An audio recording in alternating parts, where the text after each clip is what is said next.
na buqqisu kadhachuu falbee natti lukkisu firanna beekoo baatti baasanii mataa muranii na rarraasanii akkamitti madaarra gachiisu tuttuqaa alagaa tunanneessu osoon maatii qabuun nama faarsa roorrii fataan kophaa na raarsa naan dadhabe koree buqqifachuu ilmaan koos roorroodhaan guddifachuu madaa inni gagoo qabanadhee naaf hin na'uu lammii yoon kadhadhee madaa inni gagoo qabanadhee naaf hin na'uu lammii yoon kadhadhee.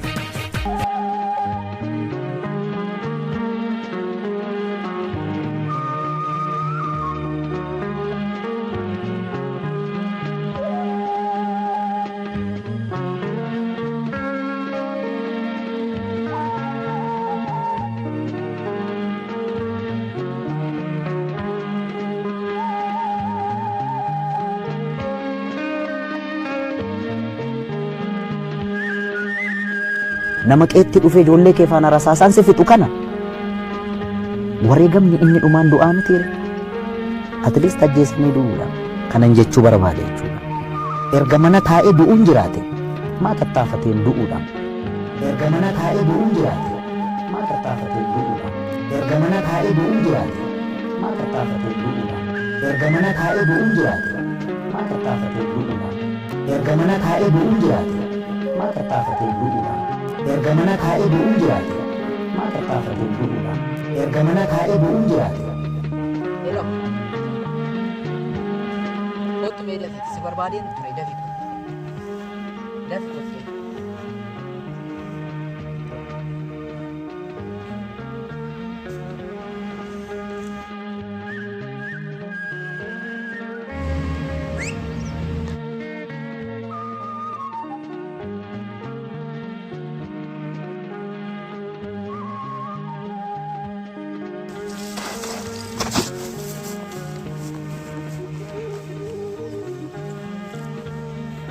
Kurang naga miti.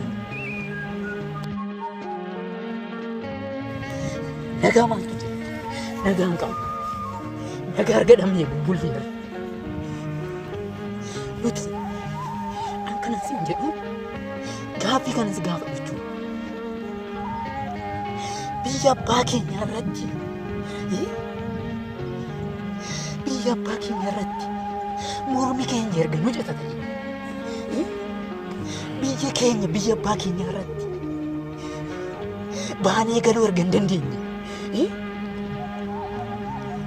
akka barbaanetti dubbachuu erga hin dandeenye kaleessas mormi keenya citaa ture kaleessaa harmi keenya citaa ture har'a immoo mormi keenya citaa jira morma keenyatu citaa jira hundumti keenya jiru amma dhufee mana keenya keessatti galutti zimmi jenneetuma teenyee ilaalaa jira. Namni tokkitti hundumti keenya zimmi jennee. Nagaa maaltu jira? Nagaa eessaaf hin? Nagaa hin qabnu. Amma yoomii kana hundumaa zimmi jennee kan teenyee ilaalu. Nagaa qaba jedhee waan hin taa'u jiru tokkitti. Nagaa hin jiru. Nagaa jira jettee hin taa'in. Laamee waa'ee oromummaa yoo ta'e anaafis gaafa. Anaafis gaafa. Anis kota malamii kootii qaba. Anis kota masaba kootii qaba. Naaf kana yaadni keessi wanti sitti dhagaama jiru kun naaf kana. Harki keenya citamaa ture. Ammas mormi namni citamaa ture. Yoomi saba keenyaaf kan ta'an eenyu saba keenyaaf kan ta'an. Har'as guyyaa har'aa jechuudha. Tokkoon keenya iddoo jirrutti wal bira dhaabbannu taana biyya haadha keenya biyya abbaa keenyaa keessatti akka nuti afaan keenya dubbanne kan socho'aa jiru baay'eetu jira. Iddoo jirrutti wal bira dhaabbannu taana ganaa tokkoon keenya mormi keenya bifa. Kanammoo ishakii kan ofirraa dhaabuudhaaf immoo anarraas sirraas dirqamatu jira. Dirqama nurra jiru immoo bahuun dirqama. Jaalattus jibbitus waan ne qabdu humna qabdu dirqama kana bahu dirqama. Kana amantee anis fudhachuun qaba atis fudhachuun qabda. kana beeku. Anarraa anis atis dirqama nurra jiru bahuu qabna. Kanuma kan bira wanti jiru jira. Anaan kanatti dhagahamu anaan kanatti mul'achaa jiru kana. Ilaamee yaa obboleessa koo. Anis waa'ee saba kootii rafeen. Biyya abbootiin keenya, biyya haadholiin keenya bilisaan, ifaan, bilisummaan nuuf kennan nuti yeroo kana diinni galee daangaa cabsanii bulchaa jira. Seenaa darbe lammata seenaa biraan nurratti raawwachaa jira. Seeraa badii. Obboleessa koo. Siin kanan si waamee. Ani humna qaba. Atis humna qabda. Humna qabnu. Warreen qabeenya qabnu qabeenya keenya. Warreen humna qabnu humna keenya. Deemnee akka bira dhaabbannu. Kanaafan mukti tokkittiin qophaa hin bobaatu. Yoo gargar facaane ammuma muka tokkooti. Humni keenya illaafa. Yoo tokko taane humna walii taana. Innis hiriyoota koo kaasee atis hiriyoota kee kaastee maatii keenya kaastee waan qabnu humna qabnu gara isaanii deemuu qabna isaan gargaaruu qabna jedha. Ani kanaaf. Kerro akkam jirtu? Jirra. Fayyaa keessanii? Kottu bee kottu. Kottu? Endaa jinaannee nu bagaa? Kottan.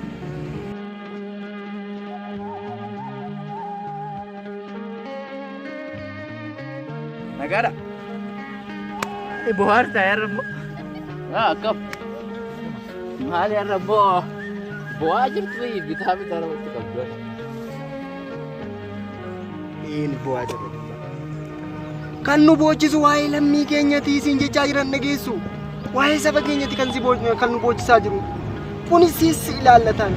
Dhimma keenya qofaa miti dhimma saba hundaatiin. Dhimma saba hundaatiin.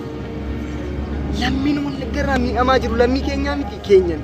Kanaafuu si ilaallatan. Atis dirqama kee ba'uu qabda. Dirqama kee hin baane taanan booda naanna'ee si bira dhufa. Kanan sin jechaa jiru. Yaada kana dubbachaa turreen yaada kana atis nu waliin taate dirqama oromummaa keetii ba'uu qabda. Oromoo Shawaa yoo dhufe, Oromoo Wallaggaa yoo dhufe, anaan maal na ilaallata ree kun? Wanni na ilaallatu hin jiru waan. Idaan qaba hoo barbaade na dhuman.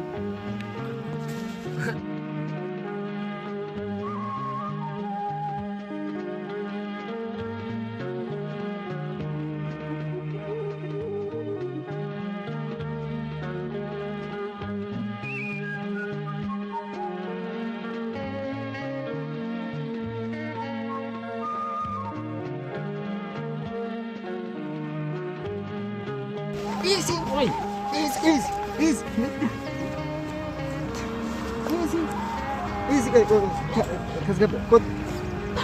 Easy sin jechaa jira dhaga'u easy. Easy.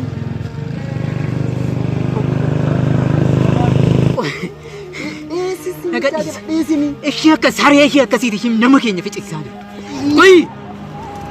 Easy sin jechaa jira dhaga'u. Maalaan ishee dhiisa ishee akkasii. Nan dubbisaa easy. Laga lagaan addaan nu qoodha. Nan dubbisaa nan. Laga laga. Qoyaati.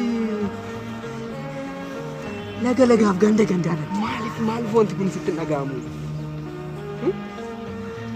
Maaliif sitti dhaga'amu? Maaliif eenyummaa kee dagatte? Kanaan waa'ee Oromoo Wallaggaa, waa'ee Oromoo Amboo maal dhibee aduu hanqa?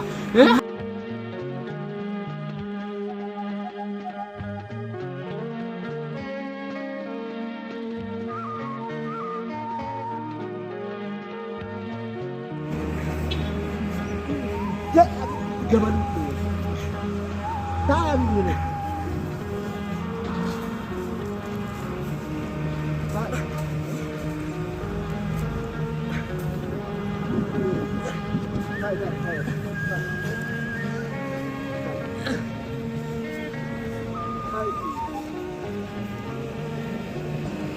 Yeroo silkii maal fi dhageessinis.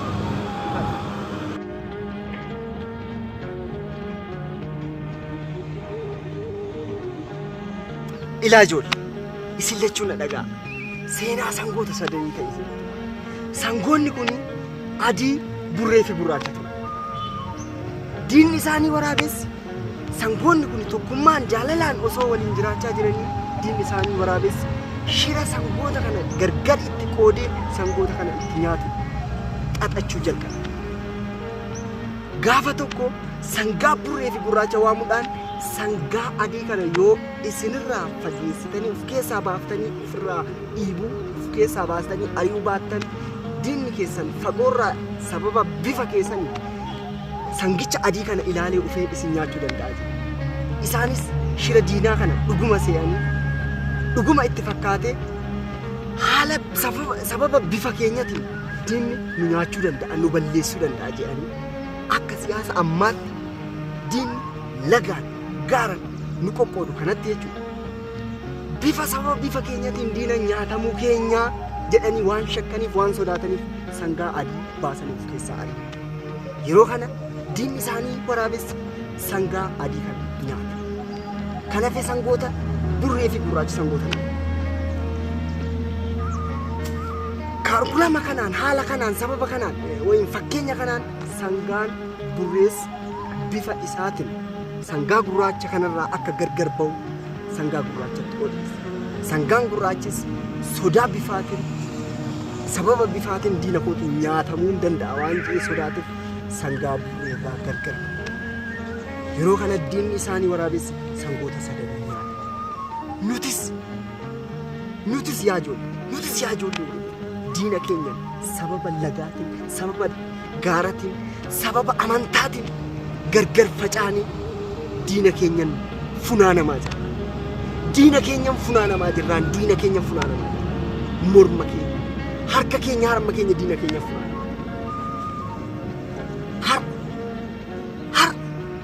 Oromoon yoo hiikuu qabne, sabni sabaaf yoo hiikuu qabne jireenya hin qabu. Isinis atis akka diina keetiin hin nyaatamneef tokko ta'a. Akka diina keenyan hin nyaatamneef tokko haa ta'u. Ilaa seenaan sangoota sadanii seenaa keenya akka hin taane.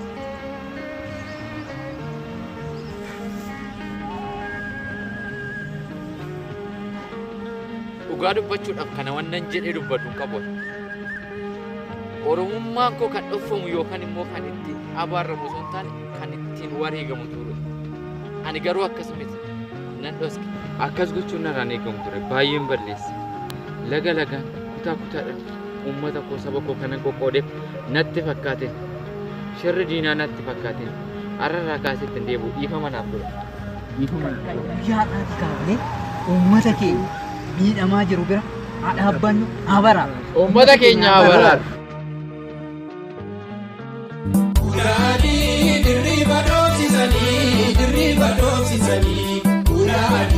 Dirriba doobsisanii, yaa barii.